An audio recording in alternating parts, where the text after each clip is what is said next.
উপজেলায় উপজেলায় বইছে নির্বাচনী হাওয়া। আগামী ৮ মে প্রথম ধাপের উপজেলা নির্বাচনের প্রার্থীরা শেষ সময়ের প্রচার প্রচারণায় ব্যস্ত।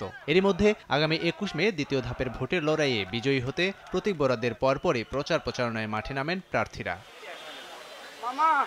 ভোলায় দ্বিতীয় পর্যায়ের উপজেলা পরিষদ নির্বাচনে ৩ উপজেলার চেয়ারম্যান ও ভাইস চেয়ারম্যান পদে মোট ৩৭ জন প্রতিদ্বন্দ্বিতা করছেন। এদিকে নোয়াখালীতে ৩ উপজেলায় চূড়ান্তভাবে ৩১ জন প্রতীক বরাদ্দ পেয়েছেন। মাগুরা ২ উপজেলা প্রার্থী ২৭ জন। বিগত ১০ বছর মানুষের খেদমত করেছি, সামনে ৫ বছর নির্বাচিত হলে মানুষের খেদমত আরো বেশি করার চেষ্টা করব। প্রত্যেকটি মানুষই আমাকে ভালোবাসে, আমি তাদের সকলেরই সহযোগিতা এবং সমর্থন পাবো।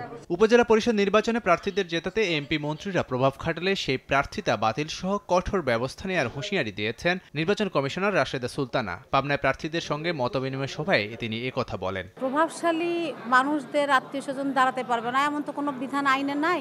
ওনারা রাষ্ট্রের নাগরিক হিসেবে দাঁড়াতে পারবেন, ওনারা ভোটে প্রার্থী হবেন।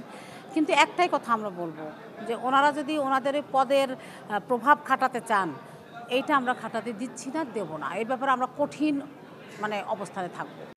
রিন অ্যাডভান্সড, যার ব্রাইট লক টেকনোলজি সাধারণ পাউডারের তুলনায় দেয় দ্বিগুণ উজ্জ্বলতা।